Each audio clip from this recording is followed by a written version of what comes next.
வாங்க எது எப்படி இல்லை இன்னைக்கு ரெடிமேட் பன் வச்சு எப்படி பர்கர் அரேஞ்ச் பண்ணலான்னு பார்க்கலாம். பர்கர் இப்போ அரேஞ்ச் பண்ணுறதுக்கு முன்னாடி பர்கர் சாஸ் ரெடி பண்ணிடலாம்.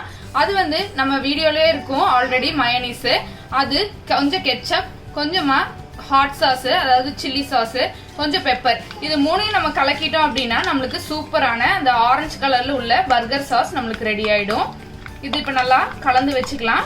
இப்போ சூப்பரான பர்கர் சாஸ் நம்மளுக்கு ரெடி ஆயிடுச்சு.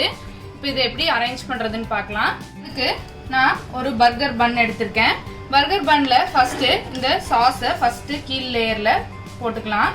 ஒரு ஸ்பூன் அளவுக்கு போட்டுட்டு ஒரு லெட்யூஸ் வச்சுக்கலாம். நம்ம சேனல்ல ஆல்ரெடி வெஜ் கட்லெட் போட்டுக்கோம் இல்லைங்களா, அதவே நம்ம பேட்டிஸை யூஸ் பண்ணலாம் எனக்கு சொல்லியிருந்தேன். அதை வச்சு நம்ம இன்னைக்கு பர்கர் செய்யலாம். ரொம்ப ஈஸியா செஞ்சிடலாம். இதுல மேல ஒரு 2-3 ரிங்ஸ் ஆஃப் ஆனியன் வச்சுக்கலாம்.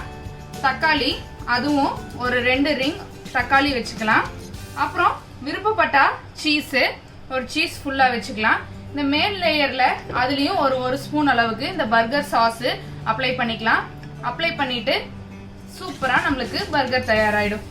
இப்ப சுவையான வெஜ் பர்கர் ரெடி ஆயிடுச்சுங்க.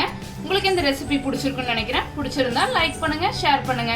மறக்காம எது எப்படிக்கு சப்ஸ்கிரைப் பண்ணிட்டு கூடவே பெல் ஐகானையும் பிரஸ் பண்ணிடுங்க. இன்னொரு நாள் எதை எப்படி செய்யலாம்னு பார்க்கலாம். பாய்.